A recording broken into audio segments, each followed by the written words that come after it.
Mga kwento ni Thelmo.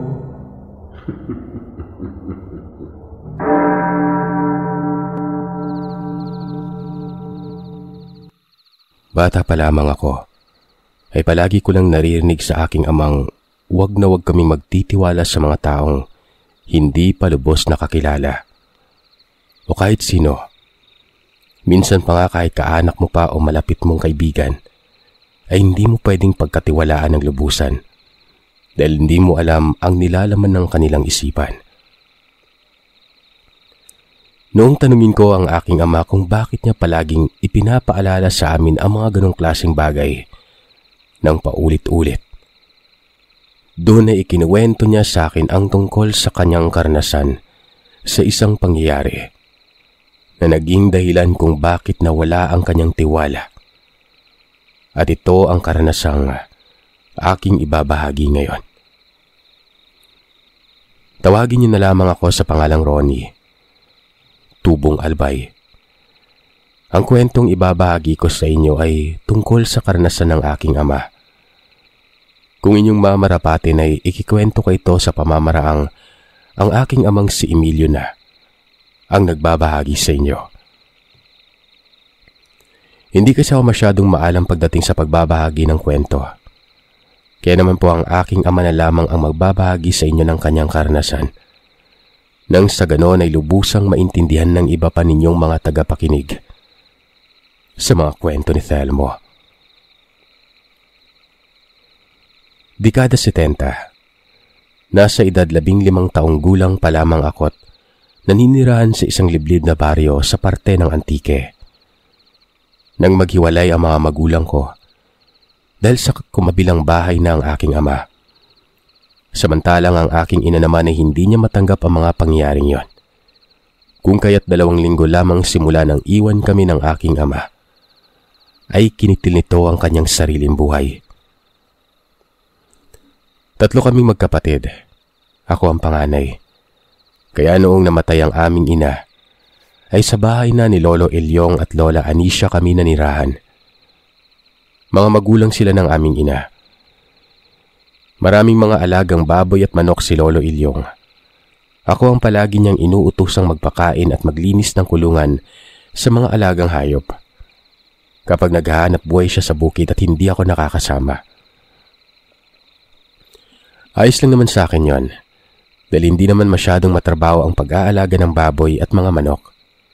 Basta ba'y mapakain ko lamang na maayos sa mga ito at maalaga ang mabuti. Ayos na sa abuelo ko. Masaya na siya roon dahil malaking tulong na raw yun sa kanya.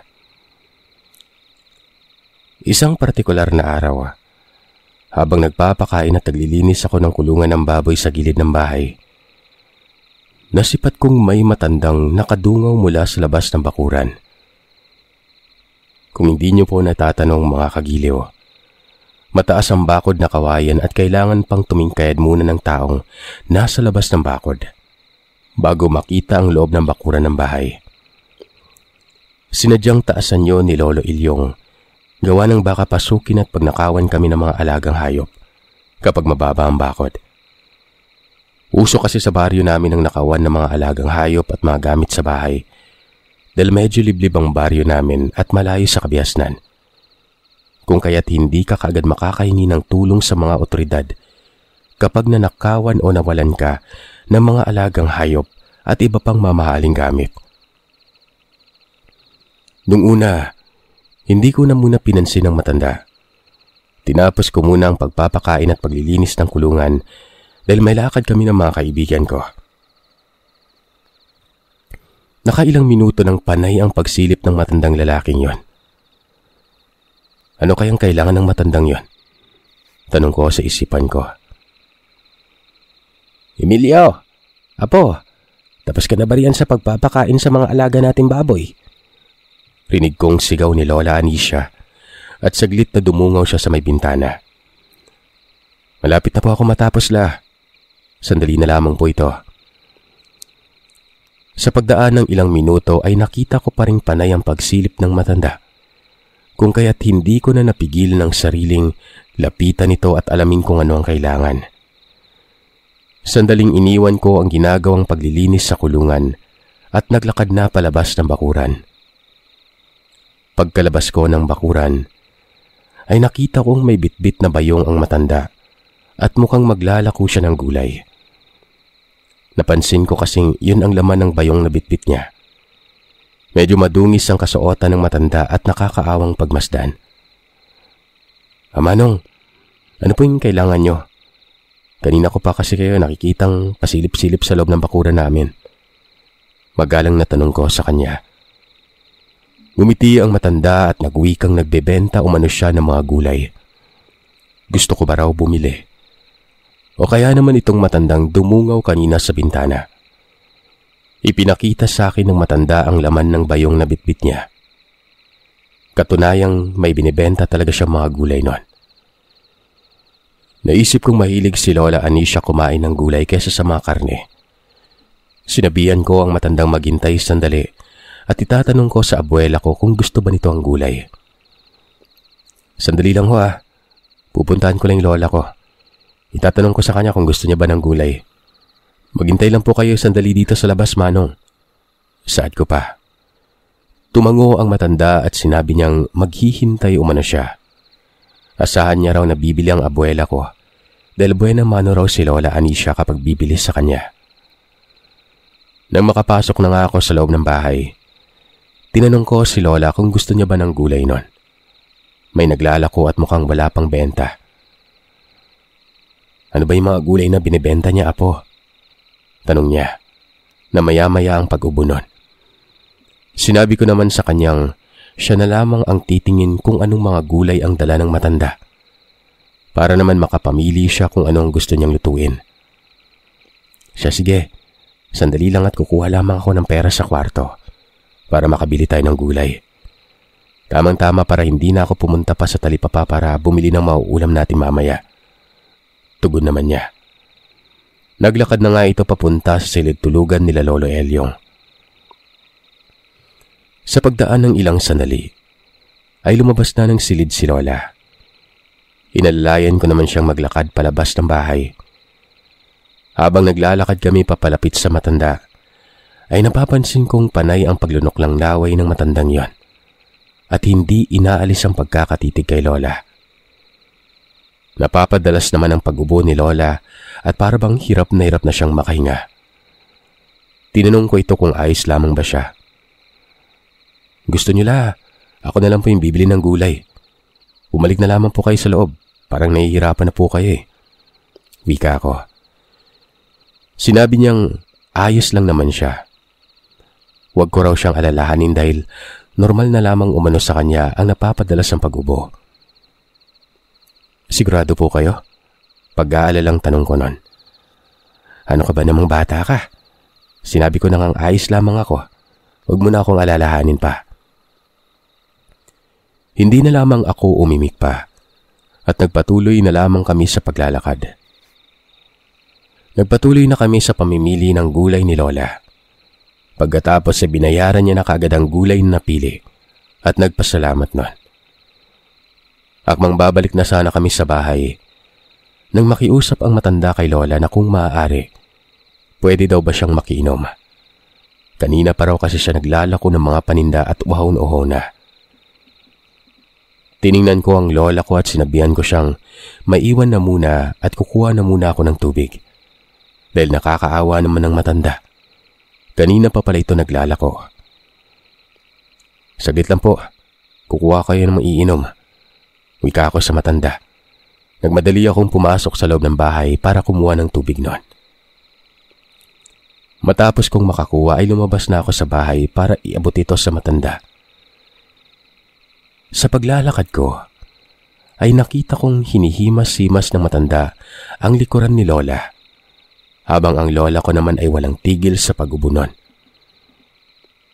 Halos patakbo na akong nagmamadaling maglakad palapit sa lola ko at nag-aalalang tinanong siya kung ano ang nangyayari sa kanya. Saglit na inabot ko ang basong may lamang tubig sa matanda. Inalalayan si Lola at sinabihang pumasok na sa loob ng bahay. Ako na ang bahalang magbitbit ng gulay na binili niya. Saglit lang pumanong ha. Babalikan ko po kayo. Ipapasok ko lang si Lola sa bahay. Kagad ko nang pinasok sa loob ng bahay si Lola.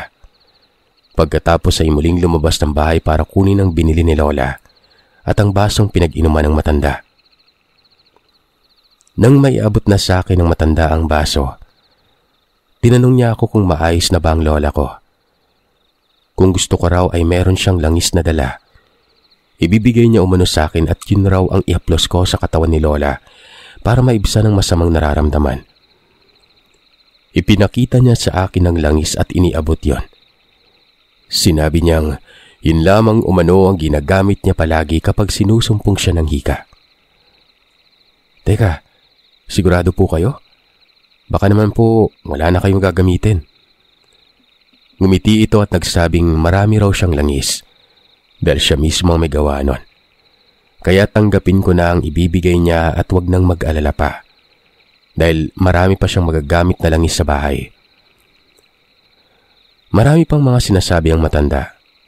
Kung kaya't nakumbinsin niya ako at kinuha ko sa kanya ang langis na yon.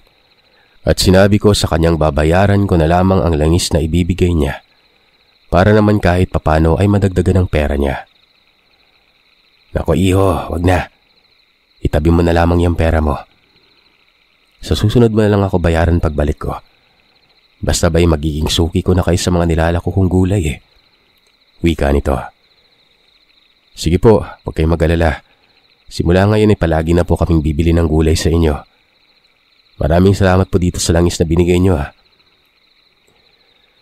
Nang nasa loob na ako ng bahay ay sinabi ko kay Lola ang tungkol sa binigay na langis ng matandang yon. Tinanong niya ako kung anong klaseng langis ba ang binigay na maglalako sa akin. Sabi po ng matanda sariling gawa niya raw yung langis na to. Naisip ko baka marunong siya manggamot kaya gumagawa siya ng langis eh.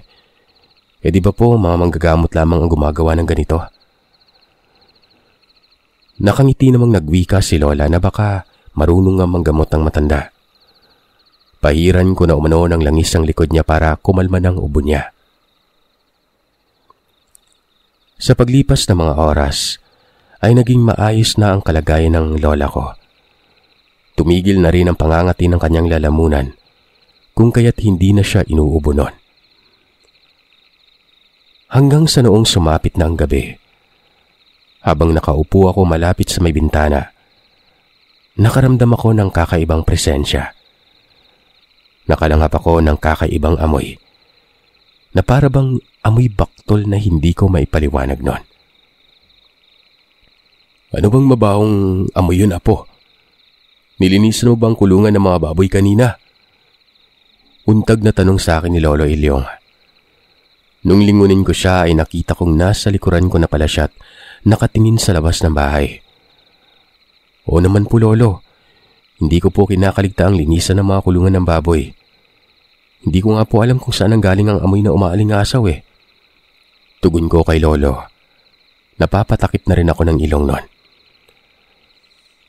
Maya-maya pa ay nakakarinig na kami ng mahihinang pag-angil nang tila pusang akala mo'y nag-aaway.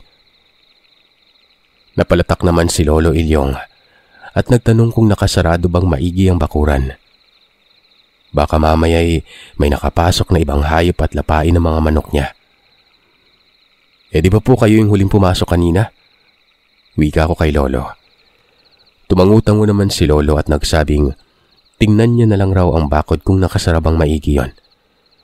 Mahirap na umano at baka masalisihan pa kami ng mga mababangis na hayop na nanggagaling pa sa kagubatan at malapa pa ang mga manok naming matagal nang pinangangalagaan. Malapit na sa paanan ng bundok ang tirahan namin. Kaya nga't ingat na ingat talaga si Lolo Ilyong na walang makakapasok sa bakuran namin.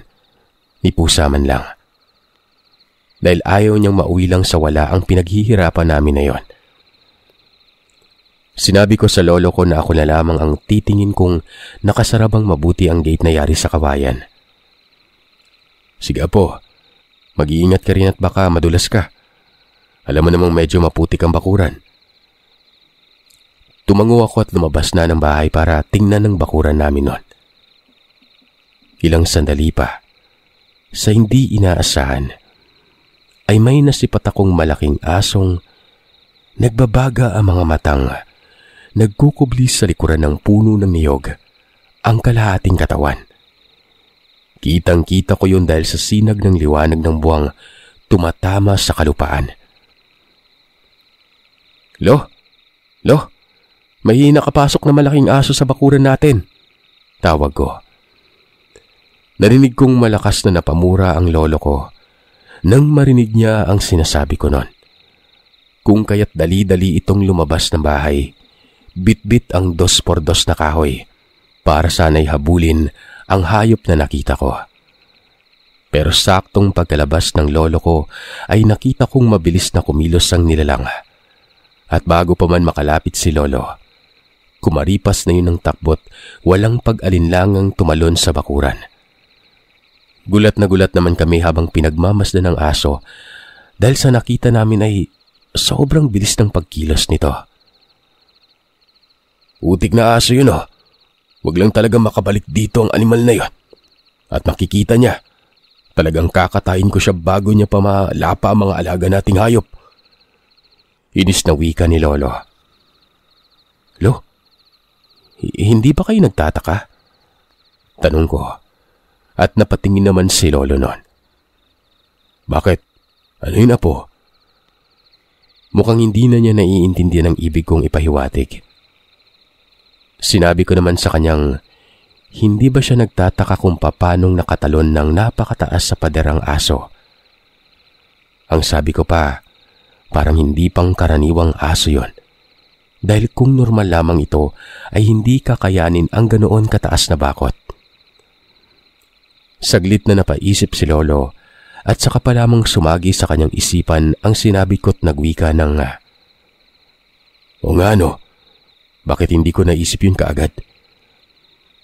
Napapalatak siya at sinabihan niya akong magmadali na kaming bumalik sa loob ng bahay dahil paniguradong hindi naman na raw babalik ang asong nakita namin na yon. Kinabukasan pagkagising ko sa umaga, nagkape muna ako bago lumabas ng bahay para pakainin ang mga alagang manok at baboy. Nang matapos na ako magkape ay lumabas na ako ng bahay at naglakad na papunta sa gilid nun. Sa pagdating ko sa gilid ng bahay, ay bumungad sa akin ng 3 pirasong patay na manok.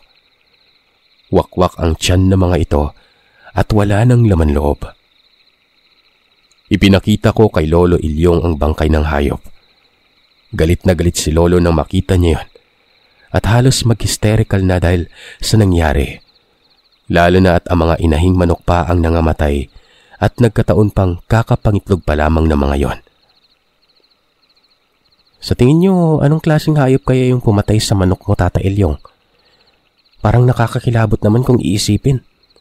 Anong klaseng hayop ba yung lumapa dyan at mga laman loob lamang ang kinakain? Bulalas na tanong ng kapitbahay namin si Aling Linda. Hindi ko nga alam kagabi. Nung maghahating gabi na, hindi gaanong nakatulog ang asawa ko dahil kumakating lalamunan. Panay yung pag-ubo. Nung nilagyan ko naman ng langis na binigay nung maglalako kahapon, parang mas lalo pang lumala pa yung ubo niya. Wika naman ni Lolo. Nagsalita naman ng isa pa naming kapitbahay at nagsabing nakarinig na rin umano siya ng kakaibang ingay kagabi sa silong ng bahay nila. At parang nagsisipagpalakpakan raw yun. Pero nung silipin umano niya sa siwang ng kawayang sahig nila, ay nakita niya ang isang asong may mahahabang tenga ang naroroon sa silong. Sumisinghot-singhot yon, na para bang may hinahanap habang kinakawag-kawag ang mga malalapad na tenga. Sinabi naman ng isa pang kapitbahay na baka sigbin umano yung asong nakita niya kagabi. Inaaswang yung asawa niya. Nang marinig ko ang sinabi ni Mang Berting, ay hindi ako makapaniwalang isang sigbin ng nilalang na pumasok sa kanilang bakuran. Wika ko pa sa isipan ko, totoo nga kayang sinasabi ni Mang Berting na sigbin yon? O gawa-gawa lamang nito ang sinasabi? Dahil simulat sa pulay wala pa naman akong naririnig na may sigbin o aswang sa baryo namin. Sinabi naman ni Lolo Ilyong na may malaking aso rin ang pumasok sa bakuran ng bahay at tinangka pa nga yung habulin namin. Pero hindi nga namin yun na habol-habol dahil sa napakabilis nitong tumakbo at agarang tumalon sa bakod. Tumalon? Sa bakod nyo? Hindi ba't napakataas ng bakod nyo? Kaya paanong nakatalon ng ganong kataas ang asong sinasabi nyo, Tata Elyong? Muling tanong ni Aling Linda. Yun ang iniisip ko eh. Mukhang hindi pang karaniwang hayop yung asong yon. Dahil wala namang ordinaryong aso ang kayang tumalon ng napakataas na bakod, di ba? Kunot nung wika ni Lolo Ilyong. Sinabi naman ni Mang Berting na kailangang mag-ingat ang lahat nun. Dahil mukhang may aswang na namiminsala sa baryo. Ingatan rin umano ang mga alagang hayop. Kung kinakailangan ay magdoble ang pagbabantay sa mga alagang hayop pagsapit ng gabi, nang sa gayon ay hindi na maulit pang nangyari. Matapos nga ng usapang yon, ay napagpasya na lamang ni Lolo Elyong na ilibing ang mga namatay na manok. Kahit naman kasi maglulupasay pa siya ay wala rin magagawa. Hindi na maibabalik pa ang mga nangamatay na hayop na yon. Isa pa, hindi naman namin pwedeng lutuin at kainin yon. Gawa ng ayon kay Mang Berting. Baka nga kakaibang nilalang ang dumalis sa mga manok. Kapag niluto namin ang patay na manok ay baka mahawaan pa kami ng pag-aaswang. Sa paglipas ng mga oras ay hindi na namin pinag-uusapan ang tungkol sa mga kababalagang nangyari. Naging abala na kami sa ginagawang trabaho. Samantalang si Lola Anisha naman ay maghapon lamang siyang nakahiga dahil sa hindi pa rin matigil-tigil ang kanyang pagubo. Ano na bang nangyari sa iyo, Anisha? Bakit parang mas lalo lamang lumalala ang sakit mo simula nang nilagyan kita kagabi ng langis? Sinabi naman ni Lola Anisha na hindi niya alam kung ano ang nangyayari nun. Dahil kahapon lamang ay medyo humupa naman ang kanyang sakit. Pero simula nung nilagyan siya ng langis ay doon na nagsimulang sunod-sunod na umatake ang kanyang hika. Nagwika si Lolo Ilyong na magpatingin na umano sa pagamutan si Lola. Huwag nang paabutin pa ng ilang araw para mabigyan na siya ng gamot at makainom na. Sumang-ayon naman si Lola Anisha at sinabi niyang magpapasama na lamang raw siya sa akin para may aalalay sa kanya pagpunta sa pagamutan. Mabuti pa nga, para hindi ka na mahirapan pa dyan sa sakit mo. Ako yung nahihirapan sa'yo eh. Naawa ako kapag nakikita kitang hirap na hirap dyan sa sakit mo na yan. Dahil sa pagod ako ng hapong yon, lumabas muna ako ng bahay para magpahangin. Sa paglipas ng mahigit kalahating oras, habang nagpapahinga sa gilid ng daanan, ay natanaw ko ang matandang lalaki. Nakatayo lamang ito sa lilim ng puno ng mangga. Nakatingin sa akin nun. Anong nangyari sa matandang yon? Bakit parang ang sama yata ng titig sa akin? Sambit ko. Napansin ko kasing kakaiba kung makatitig sa akin ng matanda. Natigil lamang ang isiping yon nang marinig kong tinatawag na ako ni Lolo. Umuwi na muna ako dahil magdidilim na. Halika na't umuwi na tayo. Mamayang gabi, abangan natin ang kung sino man yung pumatay sa mga alaga nating manok. Abay, hindi ako papayag na mamatayan pa tayo uli ng mga alaga. Isa pa para malaman natin kung sino o anong klaseng nilalang ang pumatay sa mga alaga natin. Sige po, Lo. Susunod na po ako. Nung maglakad na kami, ay saglit na nilingon ko ang matanda. Napakunot noo ako at saglit na tumigil ako sa paglalakad. Nang makita kong wala na ang matandang lalaki sa kinatatayuan nito. Napatanong pa ako sa isipan ko kung nasaan na nga ang matandang yon. Bakit wala na siya? Dahil sa napaka-imposible talaga, wala pang isang minuto simula nang inalis ko ang tingin ko sa kanya. Nakaramdam ako ng takot nun. Sa isiping mukhang may kakaiba sa matandang nakita ko. Ayos ka lang ba, Apo? May hinahanap ka ba? Tanong ni Lolo nung tinapik niya ang balikat ko. Wala po. Na mga oras na yun ay iniisip ko na lamang na baka namamalikmata lamang ako. Marahil ay ibang tao ang nakita ko at napagkamalan kong matanda nun. Halika na, dalian mo nang maglakad dyan. Nagmadali na akong maglakad papalapit sa kanya. Nang makalapit na ay sabay na kaming naglakad pa uwi. Pagkasapit ng takip silim, nilagay na namin sa iisang kulungan ang lahat ng mga alagang manok. Pagkatapos ay isinarang maigi yon, nang sa ganon ay hindi na ito mabiktima pa ng mga nilalang, kung sakali mang babalik pa. Ano apo? Nailagay mo na ba lahat ng mga alaga nating manok sa iisang kulungan? Ayos na pulo.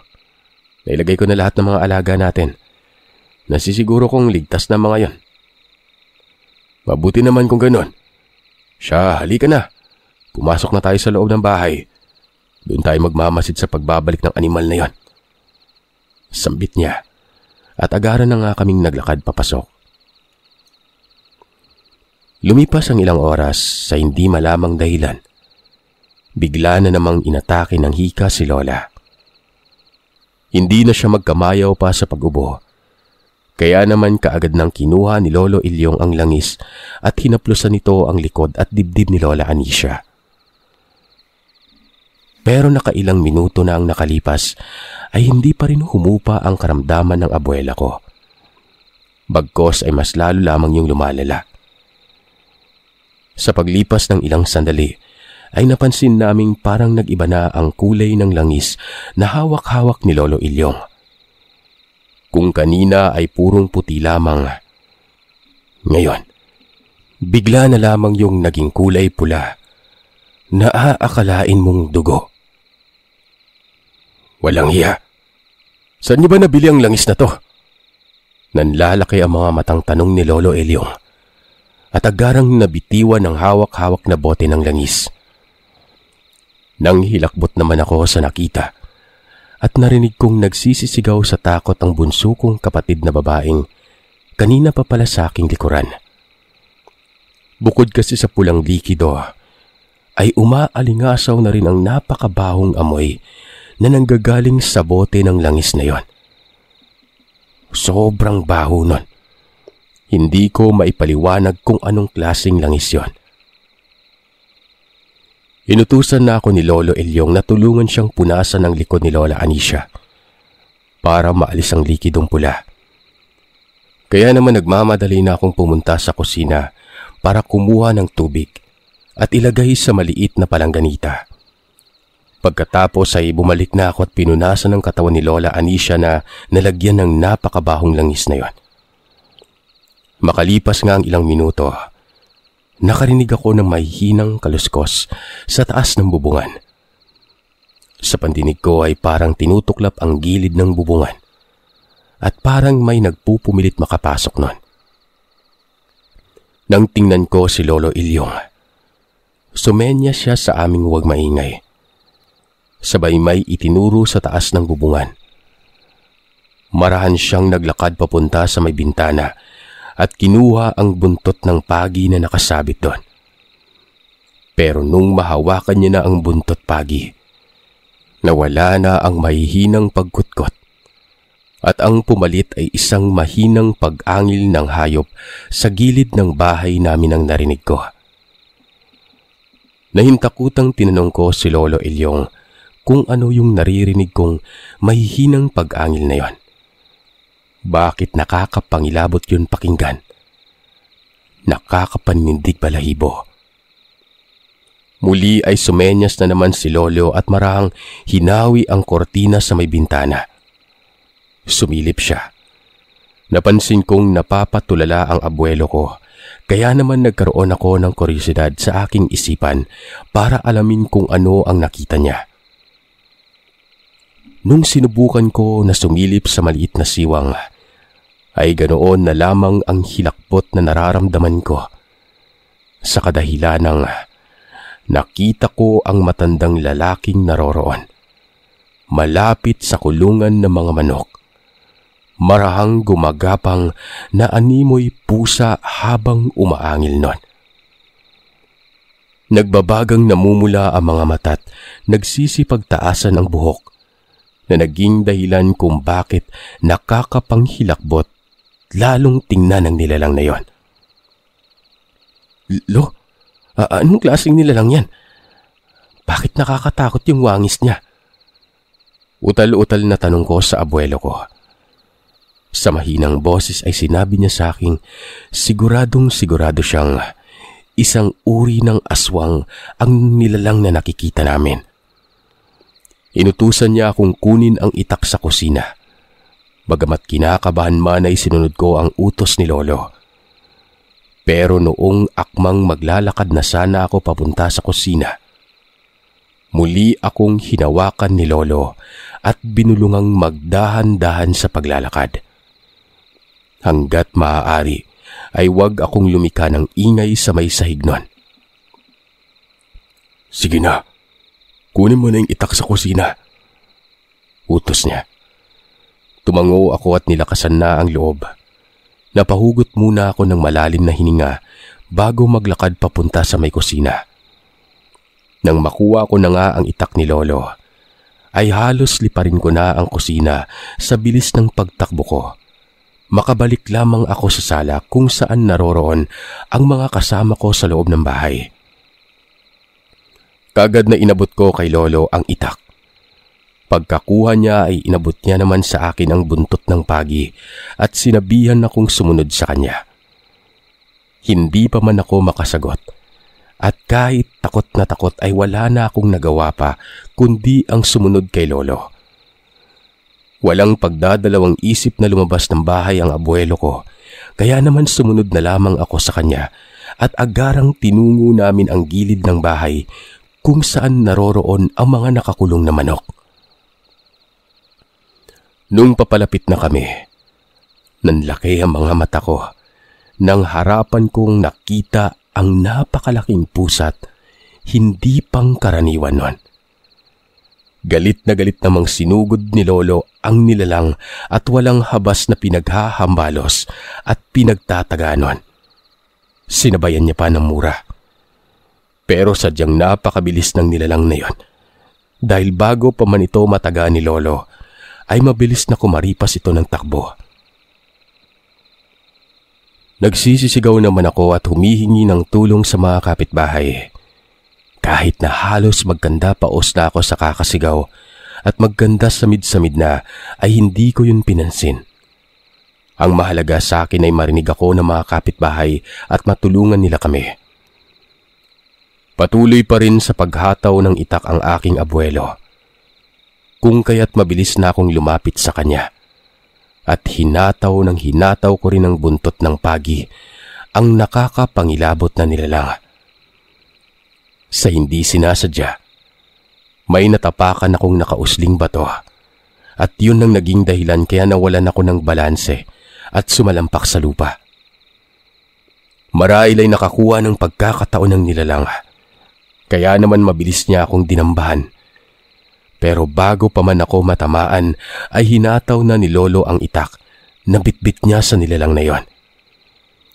Muli ay mabilis namang nakailag ang aswang. Umatungal lamang ito.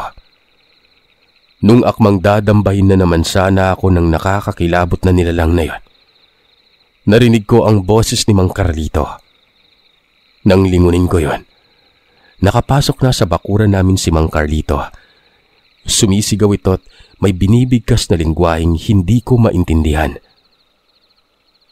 Kitang-kita ng aking mga matang marahang umaangil ang nilalang na yon. Hindi inaalis ang pagkakatitig kay Mang Carlito.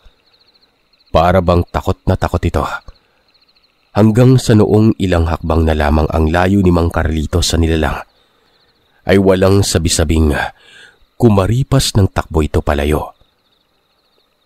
Sige, subukan mong bumalik ulit rito at makikita mo yung hinahanap mong animal ka. Sigaw ni Mang Carlito bago pa man makalayo ang nilalang. Nang mawala na ito sa paningin namin ay nakarinig na lamang kami ng huni ng wakwak. Matapos yun ay nilapitan ako ni Lolo Ilyong. Nag-aalalang tinanong niya ako kung ayos lamang ba ako. Tumango naman ako at sinabi sa kanyang ayos lang. Halika na, pumasok na tayo sa loob ng bahay. Tatayo na sana ako, pero bigla akong napangiwi nang maramdaman ko ang pagkirot ng paa ko. Anong nangyari, Apo? May masakit ba sa'yo? Sinabi ko naman sa kanyang masakit ang paa ko at mukhang napuruhan yata. Lumapit naman si Mang Carlito at inalalayan nila ako makatayo. Pagkapasok namin sa loob ng bahay, tiningnan at ginamot ni Mang Carlito ang paa ko, habang kinikwento niya ang mga kaganapan bago mangyari ang lahat. Ayon sa kanya, saktong takip-silim na nang napansin niya umano ang isang matandang lalaking panay ang pagsilip sa bakuran ng bahay namin. Unang tingin niya pa lang sa matanda, kakaiba na umano ang nararamdaman niya. Hindi niya ito sinita. Sa halip ay naghanap siya ng mapagkukublian at nang makapagkubli na nga ay pinakiramdaman niya lang muna ang matandang yon kung may binabalak pa itong hindi maganda. Makaraan lamang ang mahigit isang oras. Nakita niyang umalis sa matanda. Kaya naman umuwi na rin muna siya sa bahay nila. Pero ilang minuto lamang ay nakarinig na siya ng nagsisisigaw, kaya naman nagmamadali na siyang tumakbo pabalik sa bahay. At doon nga ay nakita niya akong dinudumog ng kung anong nilalang na yon.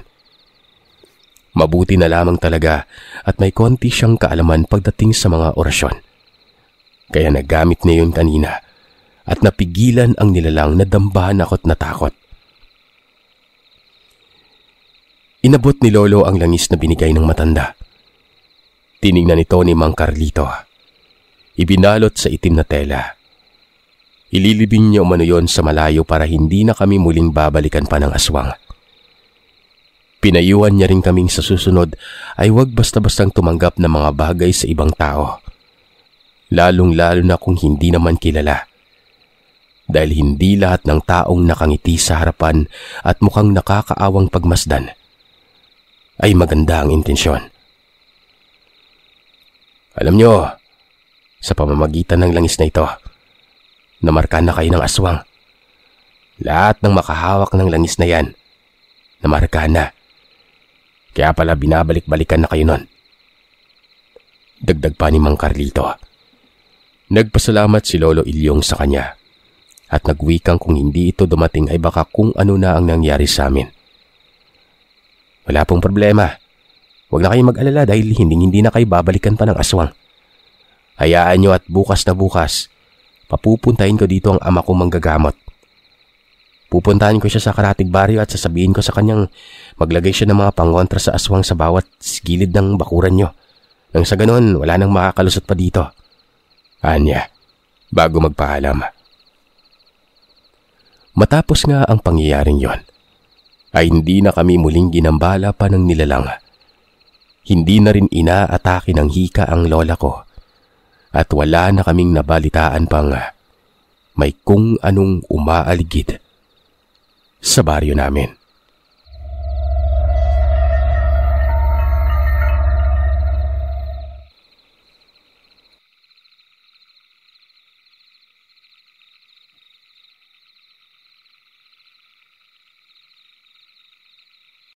Maraming salamat mga kagiliw sa pakikinig. Madako naman tayo sa shoutout request. Bali, i-shoutout muna natin yung mga overdue natin na na mga nag-message. Yun, sa member natin, sa Monday na po tayo magpapa-shoutout. Medyo meron pa tayong New Year blues kaya hindi tayo nakakapag-browse masyado ng messenger. Sir, pa-shoutout po sa Bailon family. Nagabi-gabing nakikinig sa mga kwento mo, lalong-lalo na sa 2 months old na baby namin na si Stella Rain Abian na hindi nakakatulog pag hindi naririnig ang boses mo. From Toby. Pabati ako sa mga taga-pakinig mo dito sa Concepcion, Iloilo. Pa-shoutout na din sa nagbato sa akin ng paputok. Kilala kita. Pag ako naka-girlfriend ng may lahing mangkukulam, alam mo na. Muntik na ako kagabi. Sana natuwa ka sa ginawa mo. Grabe. Happy New Year from Ermin Halang Balida. Merry Christmas, Happy New Year, sir. Pa-shoutout from Iloilo City and Lemery, Iloilo from Desi Laganipa. And last but not the least, Sir Seth, I'm a follower sa lahat ng channel mo. I started listening to your stories na naghahanap ako ng panakot sa kapatid ko dahil pupunta siya sa Baguio. Ang ending, ako yung na-addict. More power. Shoutout po sa akin, Jennifer Permisa, at sa kapatid ko, Jade Peñalosa. Thank you. Ayun lang mga kagiliw, maraming salamat sa inyo. Happy weekend po.